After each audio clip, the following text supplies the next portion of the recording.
চলুন আমরা ঘটনায় চলে যাই।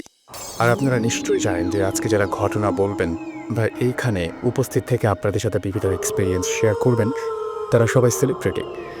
আর এই মুহূর্তে আমার সামনে যিনি উপস্থিত আছেন, তার প্রত্যেকটা কাজ তো আমার ভালো লাগেই। সেই সাথে সবচেয়ে বেশি ভালো লাগে যতটুকু মিশেছি, মানুষ হিসেবে তিনি অসাধারণ একজন মানুষ। মানুষটাতেও ভূত ভূত আচ্ছা ওকে। সো আমার সঙ্গে রয়েছেন মোস্তফা সরোয়ার ফারুকী ভাই এবং আমাদের সবার প্রিয় ফারুকী ভাই। ফারুকী ভাই, না, সাক্ষাৎ ভূত। আমি তো ভাবছি যে আজকে আপনি বললেন যে আমাদের সঙ্গে একজন বিশেষ অতিথি আছেন। আচ্ছা সেই অতিথির নাম হচ্ছে ভূত। আজকে সরাসরি ভূত এসে হাজির। সরাসরি ভূত এসে হাজির একদম। আমার কাছে যেটা মনে হয় যে আমি কয়েকটা কোশ্চেন আগে করি সে হচ্ছে আচ্ছা সবাইকে তাকে আগে ঈদ মুবারক জানাবেন বোধ। ঈদ মুবারক ওকে, ভূতদের পক্ষ থেকে। ভূতদের পক্ষ থেকে। ফারুকী ভাই, আপনি ঢাকাতে একটা শহরে ঢাকা শহরেই বড় হয়েছেন এবং তখন ঢাকা শহরটা অনেক ফাঁকা ছিল এবং তখন নাকি অনেক প্যারানরমাল অনেক কিছু ঘটতো। তো জীবনে প্রথম ভয় পেয়েছিলেন কবে, এটা মনে আছে? যে মনে প্রথম বুঝতে শুরু করেছেন এরকম কিছু? ছোটবেলায় তো আমার স্কুল ছিল Tejgaon government boys high school ফার্মগেটে। তো আমাকে টাকা দেওয়া হতো রিক্সা করে যাওয়ার জন্য। তো আমি টাকা মারার জন্য হেঁটে যেতাম। তো হেঁটে যেতাম হচ্ছে গিয়ে স্টেশন দিয়ে রেল লাইন ধরে। আচ্ছা, তো ওই সময় তো ঢাকায় লোকজন একদমই কম ছিল।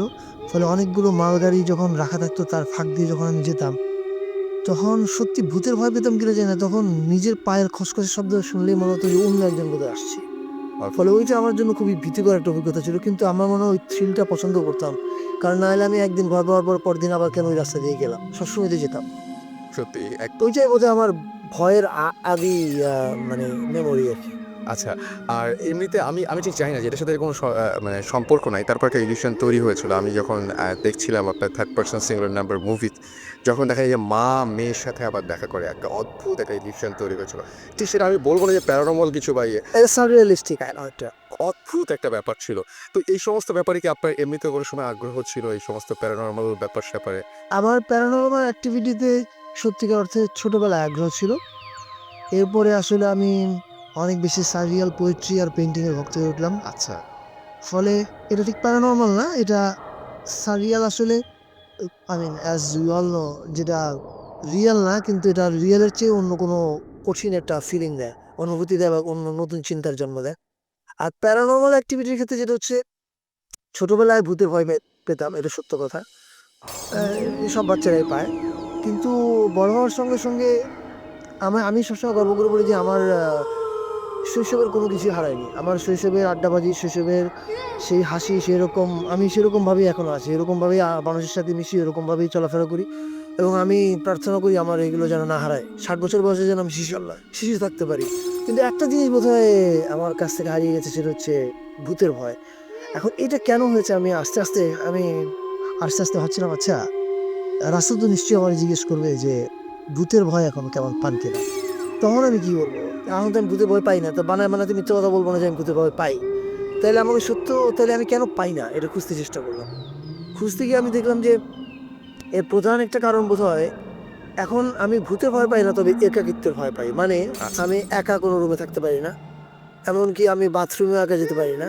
আমার ভীষণ ভয় লাগে। তো বাথরুমে তো আর কাউকে নিয়ে যাওয়া যায় না। যে কারণে আমি করি, বিদেশে গেলে আমার হোটেলের মেইন ডোরটা খোলা রাখি এবং আমার বাসাতেও আমি বাথরুমের দরজা কখনো বন্ধ করতে পারি না। আচ্ছা। কোথাও যদি দরজা বন্ধ করি তাহলে আমার মনে হয় যে আমি ভীষণ ভয় পাই। তো এর কারণ একটাই বোধহয় যে একা যখন থাকি তখন বোধহয় আমি আবিষ্কার করতে পারি যে আমি নিজে একজন ভূত। তখন তো আমার নিজে ভয় পাওয়া ছাড়া কোনো উপায় নাই। এইটা একটা কারণ হতে পারে। মানে ভূতের ভয় এখন নিজের উপর এসে আসর করেছে। আচ্ছা, এমনিতে আমরা শুনি যে এরকম যারা এমনি হরর ফিল্ম বানান তাদের একটা কথা বা যারা শুনেছি আমরা এরকম যে হরর মুভিতে নাকি যতক্ষণ পর্যন্ত ভূতটা না দেখা যায়, ততক্ষণ পর্যন্ত মনে হচ্ছে কিছু একটা ঘটছে, কিছু একটা আছে, ততক্ষণই ভয়টা থাকে। ওই ভয়টা থাকে। হ্যাঁ, ভূত দেখলে কিন্তু আর ভয় নেই। সেটাই। আপনার এই কথা শুনে আমার তাই মনে হলো। দেখলে আর হয়তো ভয় ভূত পাবো। দেখলে শেষ। ভূত দেখলে ভূতের ভয়টা ধ্বংস হয়ে যাবে। মানে প্রেমে পড়লে যেমন প্রেমে পড়ার উত্তেজনা শেষ হয়ে যায়, হ্যাঁ, ভূত দেখলে কিন্তু ওটা শেষ। আচ্ছা, এমনিতে বাসায় কখনো শোনেন নাই ভূতের কোনো ঘটনা বা এরকম? ছোটবেলায় আমার ভূতের গল্প, পরীর গল্প, জিনের গল্প শুনতে আসলে সময় কেটেছে, সত্য আচ্ছা, কথা। আমার একদম ছোট চাচা, উনি আমাদের বাসা বা পরিবারের একটা রহস্যজনক চরিত্র। রহস্যজনক এই কারণে যে ছোটবেলায় ওনার যাত্রায় অভিনয় করার প্রতি ভীষণ ঝোঁক ছিল। তো এখন উনি গ্রামে থাকতেন, আমরা তো থাকতাম শহরে ন্যাচারালি। তো উনি আমাদের বাড়িতে মানে নাখালপাড়ার বাড়িতে প্রায় আসতেন। তো আসতেন, আমরা শুনতাম যে ওনার খুব মন খারাপ, কারণ হচ্ছে ওনাকে ওনার শিক্ষক ভীষণ মারতো কাজ না করার অপরাধে। তো ফলে ওনাকে আমরা যাত্রা করে একটা লোক, এটা একটা অদ্ভুত ক্যারেক্টার মনে হতো, এবং যাত্রা করা মানে হচ্ছে ২ মাস ৩ মাস উনি নাই। উনি পালিয়ে গেলেন এবং হারিয়ে গেলেন, উনি নাই। এইটা ছিল ওনার রহস্য। তো ওনার এই রহস্যের সঙ্গে একটা অদ্ভুত রহস্য যোগ হতো। প্রায় আমরা শুনতাম যে ওনাকে পরীতে আসর করেছে এবং পরীতে আসর করে অমুক তাল গাছের উপরে নিয়ে গেছে। আবার কখনো শুনতাম যে অমুক গাছের উপরে নিয়ে গেছে। আমি নিজে কখনো দেখার সৌভাগ্য হয়নি, কারণ যখনই পরী তাল গাছে নিয়ে যায়, যে সময় হয় ওই সময় হয়তো আমি ঘুমিয়ে থাকি। আচ্ছা। একবার শুনলাম যে আমাদের সমিতি বাজার নাখালপাড়ায় এখানে একটা তাল গাছ ছিল। ওখানে তাল গাছের উপরে তাকে নিয়ে গেছে। কিন্তু আমার কোনো দেখার সৌভাগ্য হয়নি। পরী কিভাবে তাকে নিয়ে গেল এবং তারপর নামলো কিভাবে? ল্যান্ড করলো কিভাবে? আচ্ছা, কিন্তু তাল গাছে উঠে আছে এরকম কি দেখেছিলেন? আমি শুনেছি, আমি দেখছি নাই। কারণ এত রাতে এত গভীর রাতে ঘটনা ঘটতো, তখন আমরা ঘুমিয়ে থাকতাম। সকালে উঠে শুনতাম যে কালকে তো সাত্তার কাকাকে পরী তাল গাছে নিয়ে গেছে। আচ্ছা। তো এইটা ছোটবেলা থেকে শুনতে আমি অভ্যস্ত ছিলাম। ইনফ্যাক্ট আমার ধারণা আমি বাংলাদেশ না, বাংলাদেশ এবং সাউথ এশিয়ায়, এমনকি ইভেন ভয়াবহ রকমের মডার্ন যে সমস্ত ওয়েস্টার্ন ওয়ার্ল্ড, সেখানেও ঘোস্ট স্টোরিজ বাচ্চারা ছোটবেলা থেকেই শোনে। একদম। উড়ে যায়, আকাশের উপরে নিয়ে গেছে, তাল গাছে নিয়ে গেছে। তো আমার বাড়িতে এই ভূতের আতঙ্কটা ছিল আমার ছোট কাকা। আচ্ছা ফারুকী ভাই, এমনিতে আহ, আমরা ভূত এফএম থেকে চাইবো, যারা আমি জানি যে আপনি নতুন আরেকটা ফিল্মের কাজে হাত দিয়েছেন, হরর কোনো ফিল্ম বানানোর ইচ্ছা আছে কখনো? সত্যি কথা বলি আমি জানি না, আমার আমার এই মুহূর্তে ইচ্ছা নাই। এই মুহূর্তে আমি আমার নতুন ছবি, টেলিভিশনের কাজ নিয়ে ব্যস্ত, সবাই জানে। আচ্ছা। ভূতের ছবি নিয়ে আমি সত্যি এখনো কিছু ভাবিনি। তবে কোনো এক সময় ভাবতে পারি। আমার সবকিছু হুটহাট করে হয়। মানে একবার মাথায় যদি কোনো পোকা ওঠে, তাহলে একদম। এইটা সর্বনাশের শেষ মাথায় নিয়ে নেওয়ার আগে আমাকে ছাড়বে না। আর ভূতের না হলেও প্যারানরমাল অ্যাক্টিভিটির কিছু বিষয় আবার তো অ্যাজ ইউ নো, আপনি যেটা মেনশন করছেন যে সাররিয়ালিস্টিক ব্যাপার-স্যাপার নিয়ে আগ্রহ আছে। আমার ছবিতে এরকম বহু ইফেক্ট আছে। স্পার্টাকাস 71 ছিল, প্রত্যাবর্তনে ছিল, থার্ড পারসন সিঙ্গুলারে ছিল। এটা আমার বিভিন্ন ছবিতে সামনে প্রায় ছবিতেই থাকে। মানে রিয়ালিটির এই রিয়াল স্পেস আর টাইম ভেঙে অন্য স্পেস বা টাইম ক্রিয়েট করে, যেটা রিয়াল টাইমে সম্ভব না, অতীত আর বর্তমান একসাথে থাকা। আমি আমি একদম মানে সত্যি কথাই বলছি, একদম যে সত্যি, এবং যে কাজগুলো খুব স্মুথলি, খুবই স্পন্টেনিয়াসলি করেন আপনি, এবং খুব মানে খুব টাচই হয়, মানে টাচ করে। এটা হয়তো আমি জানি না, টাচ যদি করে তাহলে আমি সৌভাগ্যবান। আসলে তাই। হয়তো আমি যেটা অনুভব করি, আমি ঠিক সেটাই করার চেষ্টা করি, বাড়তি কোনো মিকি কিছু করার চেষ্টা করি। একটা বিষয় নিয়ে আমি গত কিছুদিন ভীষণ ভাবছি। সেটা হচ্ছে ওয়েল আমি জানি না কোন এক সময় আমার ছবিতে এই বিষয়ের উপরে তাদের ছবি দিতে পারছি। ঠিক আছে? আমাদের সবারই প্রিয় ফিল্ম মেকার তারেক মাসুদ, উনি মারা যাওয়ার পরে ন্যাচারালি আমি ব্যক্তিগতভাবে আর সবার মধ্যে খুবই শোকাহত ছিলাম। আর উনি আমার মাথার উপর আসলে বিশাল বড় একটা ছাতার মতো ছিলেন। বাংলাদেশের সব ইয়াং ফিল্ম মেকারদের জন্য উনি ছিলেন সবচেয়ে বড় ছাতা। আমরা সবাই জানি যে বাংলাদেশের সকল বুদ্ধিজীবী প্রতিষ্ঠানগুলো, এই বুদ্ধিজীবী প্রতিষ্ঠানগুলোর ডার্লিং হচ্ছে তারেক মাসুদ।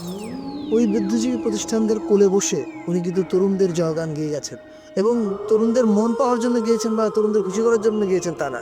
উনি তাদের কাজ অ্যানালিসিস করেছেন, সেটা নিয়ে লিখেছেন পত্রিকায় স্বপ্রণোদিত হয়ে।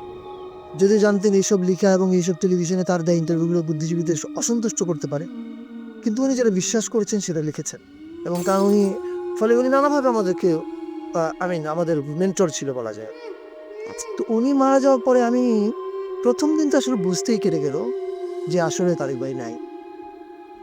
তো এরপরে আমি এই নানান ওনার শোক সভায় যাই, পেছনে বসে থাকি, কোনো বক্তৃতা নাই, পেছনে বসে দেখি। ওনার বাড়ির আশেপাশ দিয়ে হাঁটি, যখন ওখানে গেল ওরা, ভিতরে ঢুকিনি। তো তখন আমার মাথায় ভাবনা আসছিল যে মারা গেলে আসলে কোথায় যায়। আচ্ছা।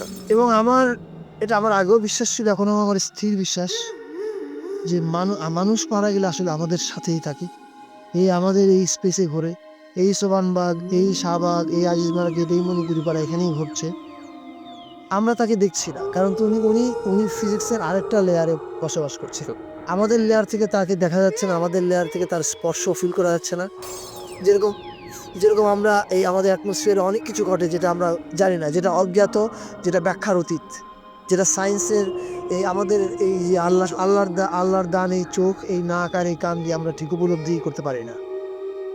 এবং আমার বিশ্বাস ওনারা আমাদের এই লেয়ারে আছেন, আমাদের সবগুলো কাজ দেখছেন, আমরা কি করছি না করছি। ক্যাথরিন যখন কান্নাকাটি করে তখন উনি দেখেন, তখন ওনার ভীষণ কষ্ট হয়, উনি ক্যাথরিনকে সান্ত্বনা দেওয়ার চেষ্টা করেন কিন্তু উনি পারেন না। কারণ ওই আরেকটা লেয়ার আছে, ওই লেয়ার থেকে এই লেয়ারে আসা সম্ভব না। আমি জানি না কোনো একদিন হয়তো এই যে ওই পারে চলে যাওয়া, ওই পারের জীবন আর এই পারের জীবন, এই জন্য কোনো একদিন আমি কোনো একটা ছবি করতে পারি। কথাতে যে পরিমাণ ইলিউশন তৈরি হয়েছে আমার এটা আমি সত্যি করতে পারি। যেমন আমি যখন আমি তারেক ভাই মারা যাওয়ার পরে ক্যাথরিনের সঙ্গে একবারও কথা বলতে পারিনি। আর নেটে ২ একবার কথা হয়েছে, কিন্তু ফোনে কথা বলার মতো শক্তি অর্জন করতে পারিনি। তারেক ভাইয়ের শোক সভায় ক্যাথরিন ছিল শেষ ব্রিটিশ কাউন্সিলরটায়। সেখানেও আমি ওই তার ক্যাথরিনের সঙ্গে দেখাও করিনি, ওর মুখোমুখিও হইনি, কথাও বলিনি। আমি নিশাতের কথা যতবার ভাবি, তারেক ভাই আমাকে বারবার বলছিল, উনি ঘুরতে যেতেছিলেন এই সন্তানটা নিয়ে। বলে যে, "যখন মিয়া সবার দাদা হওয়ার বয়স তখন আমি বাবা হইছি। তুমি একবার দেখতে আসলা না?" আচ্ছা না, ব্যস্ততার জন্য যেতে পারিনি। কিন্তু এখন আমার খুব যেতে ইচ্ছা করে, কিন্তু আমি যাচ্ছি না। আমার মনে হয় যে আমি জানি না আমি নিতে পারবো না। তো নিশাতের কথা যখন ভাবি তখন আমার মনে হয় যে আমি আমি আমি সত্যি আমি এরকম একটা মানে আমার আমার স্বপ্ন দেখার খুব বাতিক আছে। এবং আমার বহু দৃশ্য, বহু সিনেমার বহু দৃশ্য বা বিজ্ঞাপনের অনেক আইডিয়া আমি স্বপ্নে দেখি। এই দৃশ্যটা আমি স্বপ্নে দেখেছি, সেটা আমি এখন দর্শকদের বলে, শ্রোতাদের বলে রাখি। আমি জানি না কেউ আবার শুনে এটা কপি করে না দেয়। এটা আমার ছবির জন্য থাকবে। সেটা হচ্ছে, এটা রেকর্ডেড থাকবে হ্যাঁ, পরে আমাদের প্রমাণ সেটা হচ্ছে যে এই যে তারেক ভাই ঘুরছে, আমরা তারেক ভাইকে দেখছি না। আমি যখন তেজগাঁ থানার এই পাশে জ্যাম হওয়ার কারণে আমি করি কি, গাড়ি ঘুরতে অনেক কষ্ট হয়। আমি গাড়ি এখানে রেখে হেঁটে রাস্তা পার হই। তো হেঁটে রাস্তা পার হতে গিয়ে যখন দ্রুতগতি গাড়ি আসতে দেখবে, তারেক ভাই আমার পাশে দাঁড়ায় বলবে, "এই মিয়া তুমি এখন নামতেছো কেন?" কিন্তু আমি শুনবো না। কারণ তারেক ভাই তো আমার লেয়ারে নাই। এবং উনি খুবই কষ্ট পাবে আমার এই রেকলেসনেস দেখে। তারপর আমি যখন কাছে যাবো, ওনার বাসার কাছে, আমি দেখবো যে আমি জানবো না, কিন্তু মানে আমি দেখতে পাবো না, কিন্তু আমি বিশ্বাস করি যে ওনার দরজার বাইরে ভেতরে যদি নিশাত কান্নাকাটি করে, ধরা যাক ক্যাথরিন কোনো একটা কাজ করছে বা ক্যাথরিন ওয়াশরুমে গেছে, নিশাত একা বাইরে আছে তার ড্রয়িং রুমে বসে, নিশাত হয়তো বিছানা থেকে পড়ে গেল বা সোফা থেকে পড়ে গেল, পড়ে গিয়ে ভীষণ কান্নাকাটি করছে বা হোয়াট এভার, আমি নিশ্চিত জানি যে তারেক ভাই দরজার বাইরে বসে বসে ভীষণ কষ্ট পাবে, কান্নাকাটি করবে, ডাকাডাকি করবে সবাই চোখে এত নিশাতকে ধরার জন্য। কিন্তু আমরা তো শুনতে পারবো না। এই জিনিসগুলা আমি আমি এটা আমি আমার খুবই ভালো। তারপর মা যেদিন মারা যায় সেদিন আমি রাতের বেলা ঘোরের মধ্যে আমি এটা দেখেছি, এবং এই সমস্ত ব্যাপার-স্যাপার নিয়ে এই পারের মানুষের কষ্ট না, ওই পারের মানুষটার কষ্ট। এই যে নিশাত পড়ে গেল, নিশাত কান্নাকাটি করছে, তারপর বুক ফেটে যাচ্ছে, তারপর পাশে আসছে, চিৎকার করছে, দরজা খুলতে বলছে, কিন্তু তার কথা তো কেউ শুনছে না, কেউ তো দরজা খুলবে না। এটা আসলেই অদ্ভুত এবং এই জিনিসটা নিয়ে হয়তো আমি কোনো একদিন কোনো ছবি করবো। যাই হোক, অবশ্যই এবং এটাও সেই ওই যে রিয়েলিটির খুব কাছাকাছি আসলেই আমরা জানি না রিয়েলিটির চেয়ে আরো তীব্র রিয়েলিটি এটা। হ্যাঁ আমরা জানি না আসলে যে এরকম কিছু আসলে আছে নাকি যারা ঈদের দিন সবার মন খারাপ করে দিলাম। অস্বাভাবিক। হ্যাঁ মানে ভূত এফএম শুনে সবাই ভয় পায় মন খারাপ করলেও সমস্যা নাই অনেক সময়। আচ্ছা আরেকটা কথা সেটা হচ্ছে যে যারা আপনি যখন ভয় পান কোনো মুহূর্তে হয়তো অন্ধকার দেখে ভয় পেলেন বা যেটা বলছেন যে একাকিত্বের কারণে ভয় পাচ্ছেন, সেই সময়টা কি করেন আপনি? হঠাৎ করে যখন ভয়ের ব্যাপারটা শুরু হয়ে গেল সেই সময়টা সেখান থেকে বেরিয়ে আসা প্রথম কাজটা করি ওই স্থানটা ত্যাগ করার চেষ্টা করি। আচ্ছা এটার মধ্যে সব মানুষের ইমিডিয়েট প্রচেষ্টা থাকে। ভয় পেলে ১ম এ সে যেটা করতে চায় ওই স্থানটা ত্যাগ করতে চায়। আচ্ছা এখন আপনি যদি এমন জায়গার মধ্যে পড়েন যেখানে স্থান ত্যাগ করতে পারছেন না, তখন কি করবেন? তখন কি করবো সেটাই তো। It's very difficult. You better call someone. আচ্ছা You try to talk to someone. তারপরে যদি সে গভীর রাতে সে যদি ফোন না ধরে, you better enjoy the ভয়। ভয়টাকে উপভোগ করেন এবং উপভোগ করে ফিট হয়ে যান। শেষ হয়ে যান। আচ্ছা আবার পরবর্তী কোশ্চেনে এরকম যারা ভয় পায় তাদের জন্য কোনো একটা কিছু বলেন তো আমার মনে হয়ে গেছে যে হ্যাঁ, ভয়টাকে উপভোগ করেন। মানে ভয় যখন আপনি পাবেনই, এটা যখন আপনার জন্য অবধারিত এবং নিয়তি হয়ে গেছে, একদম ফলে এটা উপভোগ করা ছাড়া আর কি করবেন? আর কোনো উপায় নাই। ওকে তাহলে শেষ করছি যেটা বলি সেটা হচ্ছে অসংখ্য মানুষ যারা এই মুহূর্তে এই ঈদের দিনে ও আনন্দের দিনে বাংলাদেশের বিভিন্ন প্রান্তে বসে আমাদের শুনছে এবং ভূত এফএমের সাথে আছে এবং তাদের সবার প্রিয় মানুষ আপনি মোস্তফা সরোয়ার ফারুকী। তো সুতরাং তাদের উদ্দেশ্যে যদি কিছু বলতেন এই ঈদ নিয়ে ভূত নিয়ে যা ইচ্ছা আপনার। আহ, সবাইকে বলতে চাই আবার ঈদ মোবারক, এবং আপনাদের সবাইকে একটা কথা সত্যি বলতে চাই, আহ, আপনাদেরকে অনেক ভালোবাসি, এবং আমি যে যা কিছুই করছি এটা আমি আসলে অনেক মানুষের ভালোবাসার যোগফল, এবং এই ভালোবাসার আজীবন পেতে চাই। আর আপনারা আমার জন্য দোয়া করবেন আমার নতুন ছবিটার জন্য, টেলিভিশনের জন্য, এবং এই ছবিটা আশা করি আরেকটা নতুন কিছু আপনারা দেখতে পাবেন। উইশ আস লাক, এটুকুই বলবো। ওকে, ধন্যবাদ ফরগি ভাই। আপনি অনেক ব্যস্ততার মাঝখানে আজকে তো মানে এই দিনটা যেটা হয় বিভিন্ন জায়গায় অনেক সময় মানে কি বলবো ফর্মালিটিস মেনটেন করতে হয়। মেনটেন করার জন্য হচ্ছে যেতে হয়। তারপর দাওয়াত থাকে। এরপরে আবার বিভিন্ন জায়গায় ইন্টারভিউ দিতে হয়। তার মাঝখানে এখানে কষ্ট করে এসেছেন। আপনাকে অনেক ধন্যবাদ। Thank you. Yeah thank so much. Well, কথা হচ্ছিল মোস্তফা সরোয়ার ফারুকীর সাথে। শুনছেন সবসময় রেডিও ফুর্তি, ফিরে এলাম আবারও ভূত এফএম নিয়ে। সাথে আছি রাসেল এবং বলেছিলাম যে আজকে সমস্ত সেলিব্রিটিরা আসবে এবং তাদের বিভিন্ন এক্সপিরিয়েন্স আপনার সাথে শেয়ার করবেন। আর এই মুহূর্তে আমার সাথে আছেন আমার অসম্ভব প্রিয় একজন আর্টিস্ট। আপনারা জানেন, কারণ বিভিন্ন সময় তার গান মানে আমি যখন আপনাদের সাথে আড্ডা বাজিয়ে থাকি বা অন্য কোনো সময় থাকি আপনাদের সাথে, তখন তার গান প্রচুর বাজে। বিশেষ করে ফিরে পাওয়া, কেন এমন হলো, এরকম। তারপরে হচ্ছে আরও অনেক কিছু। সেই এলিটা আছেন আমাদের সঙ্গে। ঈদ মোবারক এলিটা।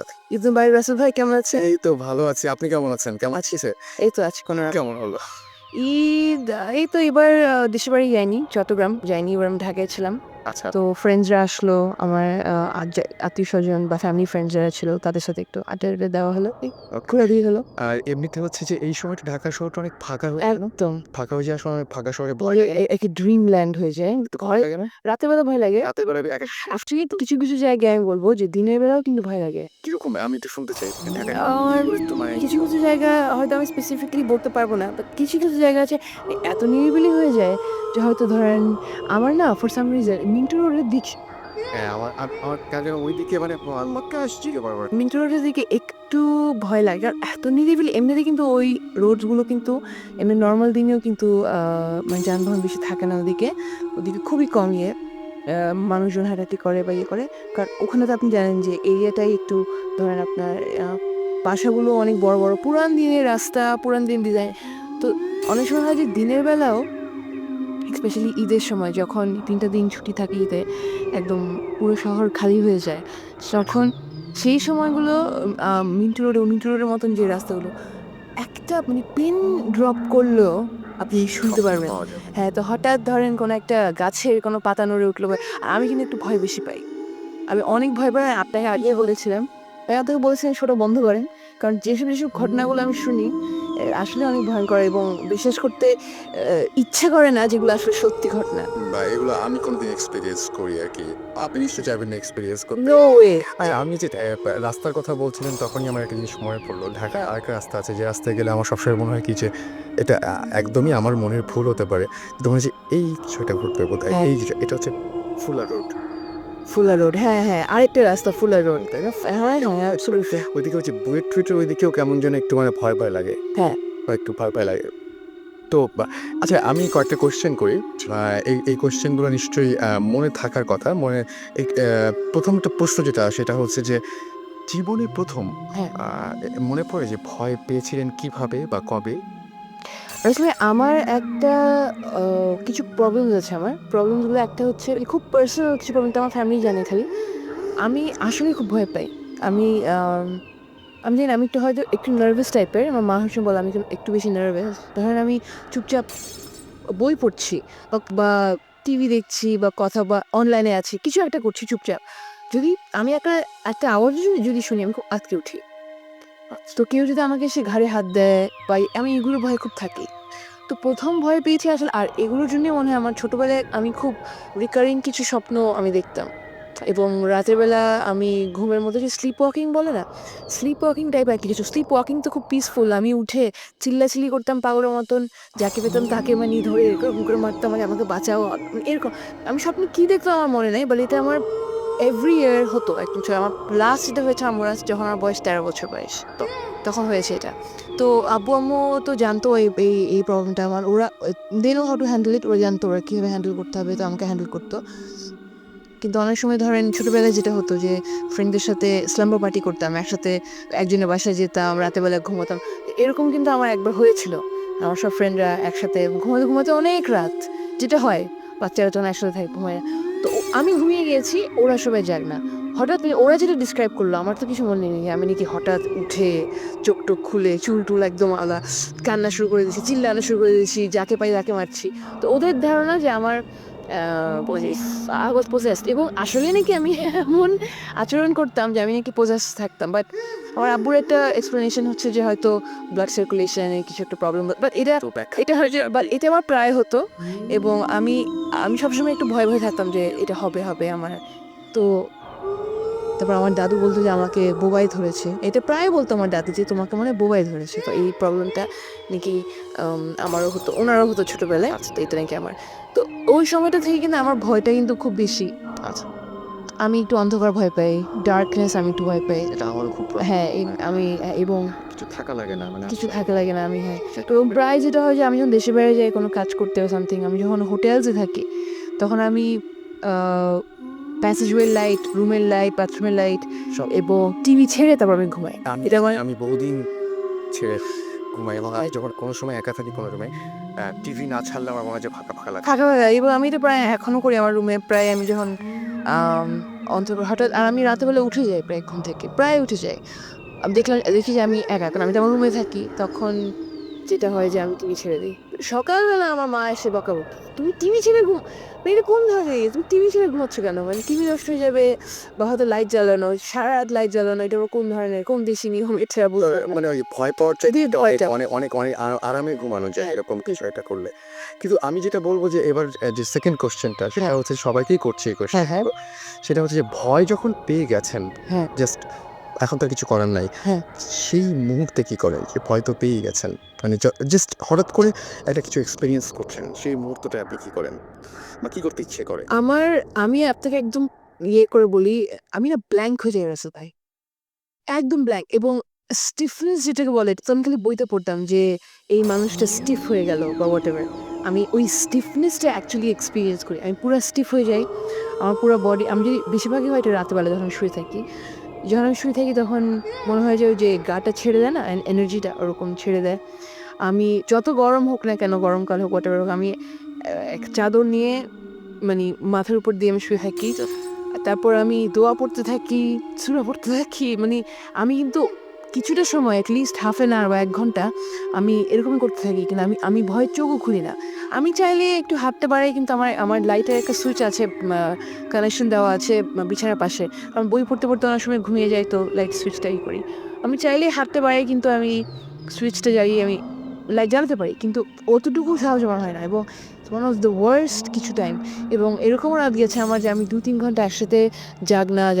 তারপর মানে তারপর আস্তে আস্তে কখন ঘুমিয়ে পড়ি আমি জানি না। এবং বই পড়ার সময় আমার একটা অদ্ভুত ফিলিং, আমি জানি না যে আপনার হয় কিনা। আমার সবসময় মনে হয় কি বই পড়ছি আমি, হঠাৎ করে মনে হচ্ছে মানে জাস্ট সামনে দৌড়ে আছি, বইটা মনে হচ্ছে পায়ের কাছে কিছু একটা আছে। আমি না বারবার করে ঝট করে বইটা সরিয়ে আমার পায়ের দিকে দেখি কিছু হ্যাঁ, আমার এটা প্রায় হয় কি কিছুটা আসছে মনে হয়। আর আমার প্রায় যেটা হয় যে দরজা থেকে নক করলো নাকি। এরকম প্রায় হয় যে আমি গিয়ে দরজাটা খুলিও যে কেউ নাই। কেউ নেই। হ্যাঁ, হয়তো নক করেনি, হয়তো এটা আমারই একটা হ্যাঁ, এটা আমারই বাট আমার এটা প্রায় মনে হয় যে দরজাটা নক করেছে। তো এটা এবং এরকমও হয়েছে অনেকবার যে আমি এই বছরেই, ইনফ্যাক্ট এই বছর লাস্ট ইয়ার এরকম অনেকগুলো ইয়ে হয়েছে, ইনস্ট্যান্সেস হয়েছে যে আমি মিস কল দিয়ে আমার মাকে দেখে তারপর ঈদের আম্মু এসে আমার সাথে ঘুমায় বা আমি গিয়ে আম্মুদের রুমে ঘুমাতাম। এরকম প্রায় হয়েছে। এরকম হয়েছে। আচ্ছা, একটা জিনিস সেটা হচ্ছে যে যারা ভয় পায় তাদের জন্য কিছু একটা বলেন। যারা মানে এখানে কিন্তু অনেকজনই আছেন যারা শোনেন রেগুলার এই শোটা, বা যারা ইনভলভ নানাভাবে, কেউ এসে হয়তো কেউ তাদের নিজেদের এক্সপেরিয়েন্স পাঠাচ্ছেন, কেউ হয়তো এখানে এসে শেয়ার করে যাচ্ছেন। তো তাদের জন্য কিছু বলেন যারা ভয় পায়, রেগুলার যারা ভয় পায়। আমাকে যেটা অনেকেই বলেছে, বিকজ আমি একটু ভয় বেশি পাই। তো যখন দেখেছি যে এটা আসলে আমার একটা serious problem, I don't joke, আমি ফাইজলামি করি না।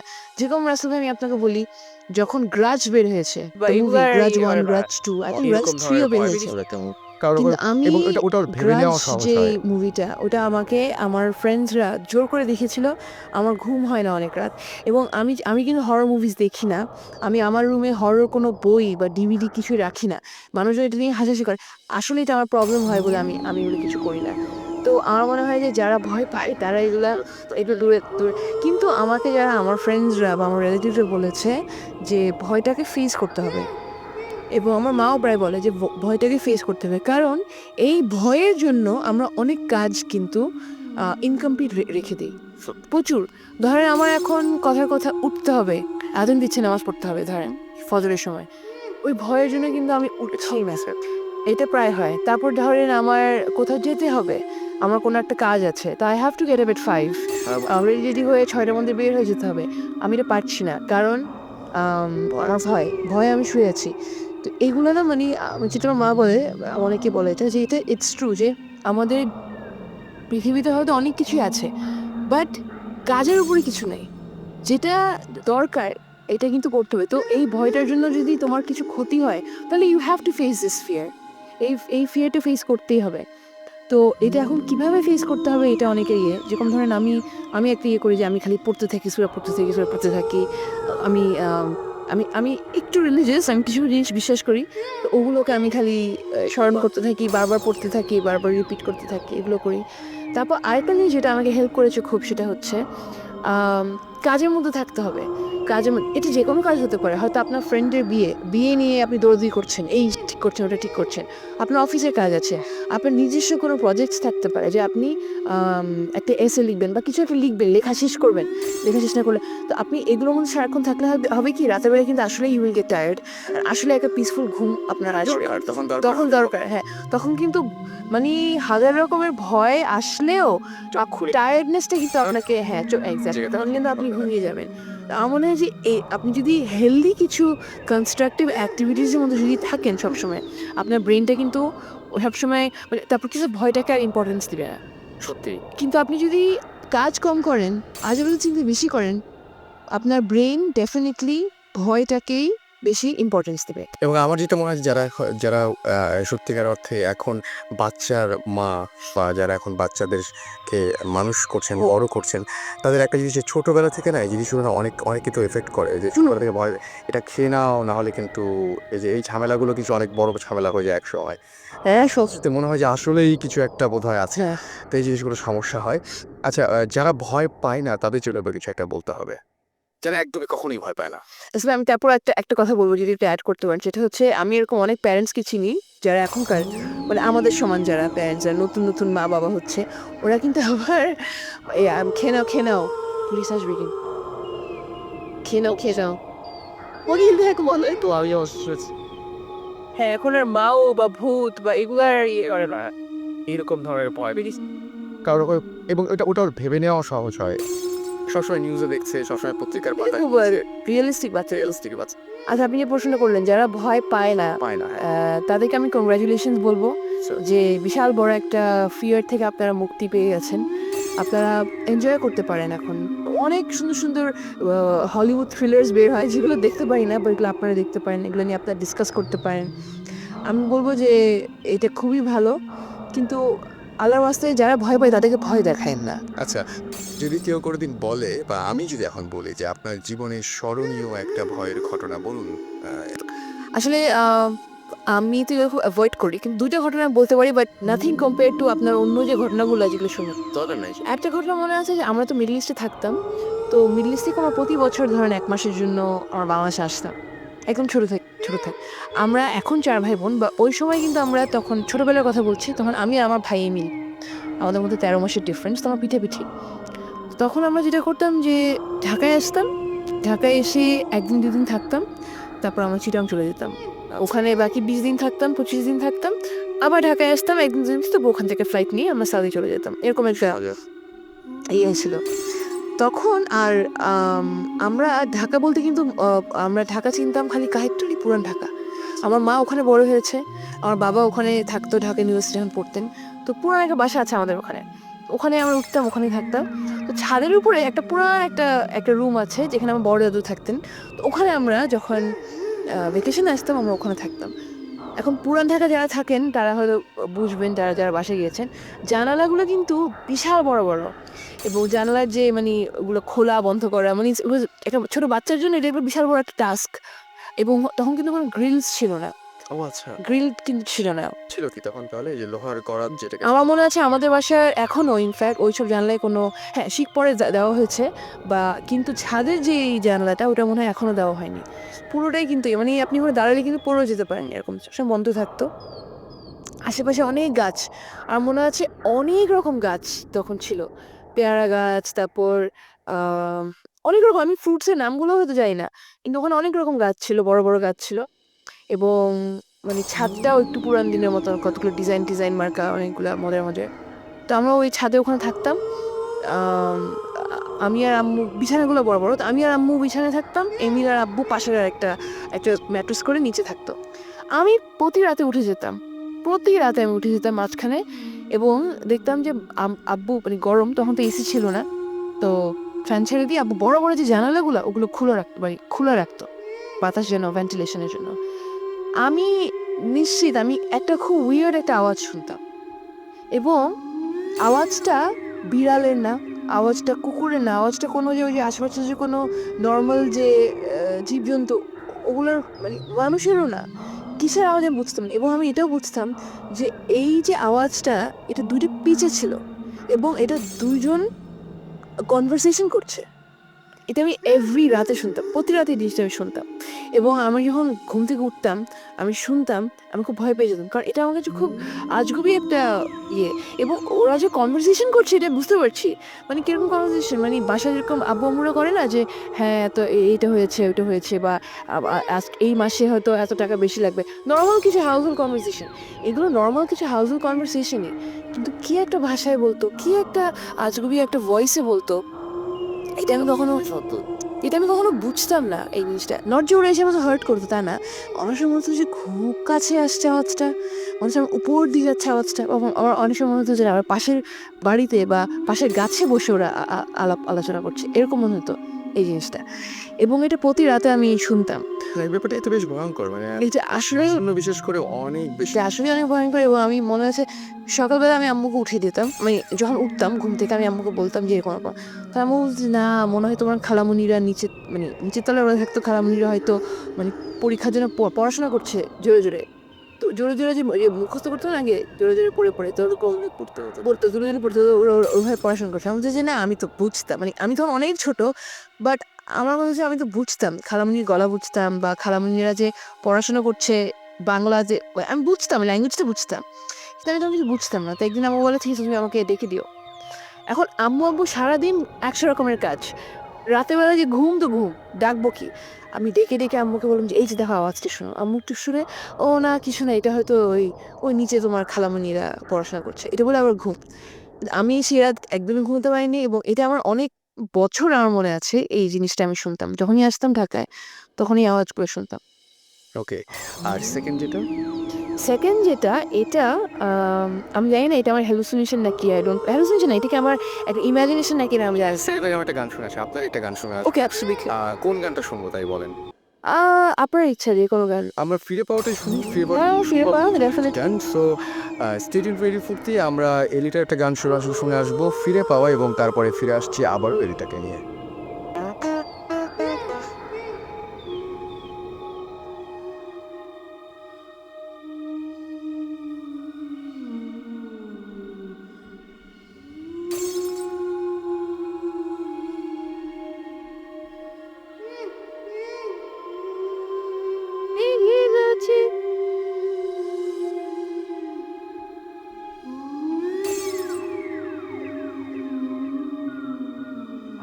ওয়েল, শুনছেন সবসময় রেডিও ফুর্তি, চলছে ভূত এফএম, আমার সাথে রয়েছেন এলিটা। এতক্ষণ এলিটার গান শুনছিলাম, চমৎকার একটি গান ফিরে পাওয়া, এবং আবারও এলিটাকে নিয়ে ফিরে এলাম তার ঘটনায়।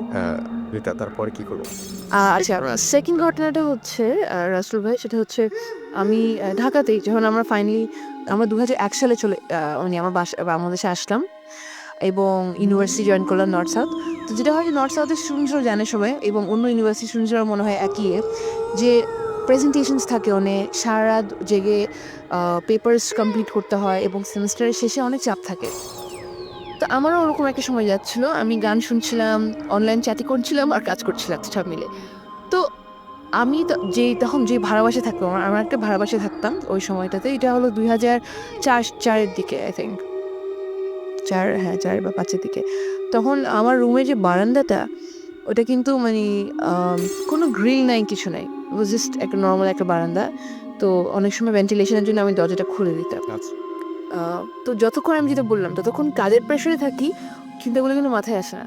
হঠাৎ যেটা হলো যে কেন জানি সেদিন আমি ভয় পেয়ে গেলাম, এখন আমার আবার আমি জানি না যে আমাকে কেউ কোনো গল্প বলেছিল বা কি আই ডোন্ট নো, হঠাৎ খুব ভয় পেয়েছি। আমি খুব কষ্ট করে উঠে কারণ আমি যখন ভয় পেয়ে যাই আমি স্টিফ হয়ে যাই, আমি নড়তে পারি না। খুব কষ্ট করে উঠে আমি দরজাটা লাগালাম, বারান্দার সবাই তো ঘুম বাসায়, মাঝরাত। এবং আমি যেটা করলাম যে আমি অনেকক্ষণ জেগেছিলাম, আমি অনেকক্ষণ মানে ভয়টা যে পাচ্ছি বুঝতে পারছি না আমি কেন ভয় পাচ্ছি।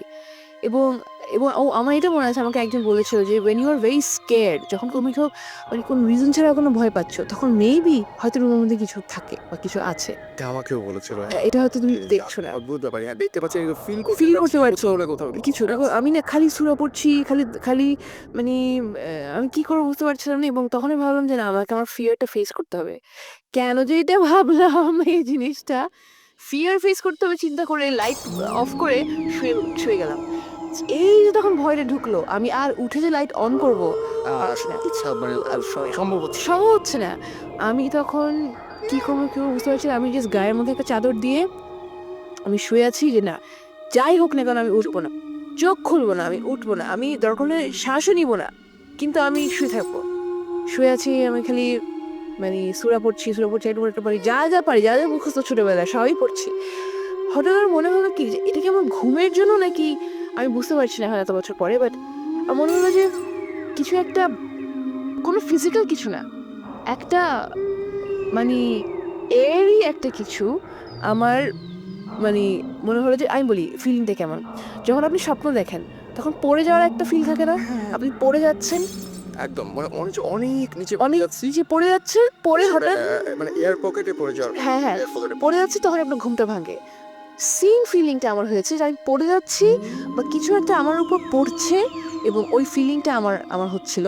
এবং that went on for quite a few seconds, maybe 15 seconds বা 10 সেকেন্ডস। ওই সময়টাতে কিন্তু ইটস এ লট।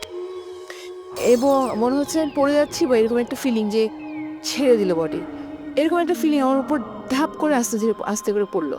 মানে মনে হলো যে আস্তে ধীরে এরকম ফ্লোট করে পড়লো আমার উপরে। এবং I found it very strange, কারণ এই ফিলিংটা আমার কখনো জাগনা অবস্থায় আমার হয় নাই।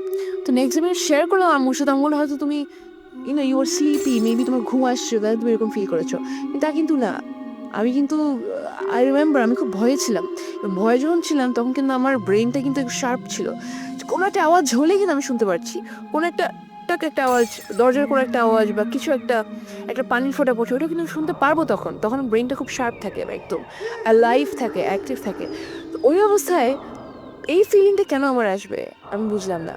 এবং ওই ফিলিংটা হওয়ারও আরও 15-20 মিনিট পরে কিন্তু আমি ফাইনালি মনে হয় ঘুমে মানে আমার ঘুম আসছে। ওকে, হ্যাঁ, সো এটা বেশ ভয়ঙ্কর। এটা অনেক ভয়ঙ্কর একটা ফিলিং আমার জন্য। এবং এটা প্রায় মনে হয় যে এটা কেন হলো। আচ্ছা আমি কি ইমাজিন করছিলাম বা না, যেটা আসলে শরীর দিয়েও বোঝা গেছে আর কি, মানে যে আমার শরীরে বোঝা গেছে, আমি ফিল করেছি যে কিছু একটা আমার উপরে এরকম করে পড়ে গেল। এটা মানে ভয়ঙ্কর, চিৎকার টিৎকার দেন না কিছু? না না, আমি আমি আমি খুবই ভয়ে ছিলাম। এবং আমার একটা এরকমও ফিলিং হলো যে তখন আস্তে আস্তে মানে যেটা হলো যে কেন পড়লো এটা, কেন আমার পড়লো, যে কিছু কি ছিল, ও কি ফাইনালি চলে গেল নাকি কিছু একটা মানে। এবং ওয়াজ ভেরি স্কেরি এই জিনিসটা আমার জন্য, খুবই স্কেরি ছিল। এবং আমি আসলে এতটুকু ভয় আমি নিতেও পারি না, সহ্য করতে পারি না। হ্যাঁ, সো এই ছিল এলিটার সাথে আমাদের মানে এলিটার এক্সপিরিয়েন্সগুলো, এবং যারা এতক্ষণ ধরে শুনে নিশ্চয়ই অনেক অনেক বেশি ভালো লেগেছে, বিশেষ করে আমারও অনেক বেশি ভালো লেগেছে। এবং এলিটা যখন বলছিলেন মানে এটাকে আমি জানি সবসময় সত্যি কথা বলে, সবসময় সত্যি কথা বলে, এবং খুব মানুষ হিসেবে অসম্ভব ভালো একটি মানুষ। না, আমি একদম মন থেকেই বলছি। তো যখন এলিটা বলছিল না যে আপনার এখানে যে ধরনের গল্প হয় সেরকম কিছু হবে না, তখন আমি বেশ মানে ও আচ্ছা, তা এখন ব্যাপারটা সেরকম নাই, এখন অনেক ভালো লাগছে যে এলিটা হয়তো মনে করেছিল যে ভালো লাগবে না, বাট অনেক ভালো হয়েছে। সো এলিটা অনেক তো ফ্যান আছে, এবং আমি দেখি যে গান মানে বাজানোর জন্য অনেকেই রিকোয়েস্ট করে বিভিন্ন সময়ে এলিটার গান শুনবো। সো সেই সমস্ত ফ্যানদের জন্য আজকে ঈদের দিন, সুতরাং কিছু একটা যদি সব আমি সবাই ফ্রেন্ডস যারা আছে, যারা আসলে অনেক অ্যাডমায়ার করে, তাদেরকে বলবো যে ফার্স্ট অফ অল ঈদ মুবারক। ফ্যামিলির সাথে টাইম বেশি করে স্পেন্ড করবেন, কারণ পরে যেটা হয় যে অনেক সময় কোনো না কোনো কারণে স্পেন্ড করা হয় না, তখন কিন্তু অনেক খারাপ লাগে যে যখন টাইমটা ছিল তখন স্পেন্ড করলাম না। বন্ধু বান্ধব তো ডেফিনেটলি ওদের সাথে করবেন, কিন্তু একটা সময় রেখে দিবেন ফ্যামিলির জন্য, ফ্যামিলি মেম্বার্সদের জন্য। কোনো না কোনোভাবে অ্যাটলিস্ট সকালের খাওয়াটা বা দুপুরের লাঞ্চটা কিছু একটা, বা রাতের খাবারটা কিছু একটা যদি ফ্যামিলির সাথে স্পেন্ড করেন, আমার মনে হয় এটা খুব ভালো হয়, আপনাদেরও খুব ভালো লাগবে, ফ্যামিলিরও খুব ভালো লাগবে। এটাই বলবো সবাই। Thank you. এইটা পারে সবাই। এত কষ্ট করে এখানে আসার জন্য আজকে অনেক ব্যস্ততা আসলে বিভিন্ন জায়গায় হয়তো যাওয়ারও মানে একটা আছে যে আত্মীয় স্বজনের বাসায় যেতে হয়, যাও বন্ধু বান্ধবের সাথে দেখা করতে হয়, কিন্তু ইন্টারভিউ দিতে হয়, তারপর আবার এটা পেশায় আবার সাংবাদিক, সুতরাং সেদিকেও একটা না, আমি একটা জিনিস বলবো রাসেল ভাই যে রেডি ফুর্তিতে আমার একটা অন্যরকম একটা সম্পর্ক রেডি ফুর্তি সবার সাথেই, এবং আপনারা প্রায় দেখেছেন রেডি ফুর্তি প্রায় আমি চলে আসি খেতে বা কিছু করার নেই রেস্ট নিতে কিছু একটা। রেডি ফুর্তিতে সবার সাথে আমার খুব ভালো সম্পর্ক এবং this is like my second home. তাই আমার কাছে একদমই কষ্টের কিছু লাগছে না। থ্যাংক ইউ ভেরি মাচ যে আপনারা আমাকে মনে করেছেন, কারণ আমি আপনাকে প্রায় বলি আসলে শোটা বন্ধ করেন, ভূত এফএম এই কেন আপনি ইয়ে করেন, হঠাৎ করে যখন টিউন ইন করি রাতের বেলা তখন এই প্রোগ্রামটা শুনতে হয় আমার।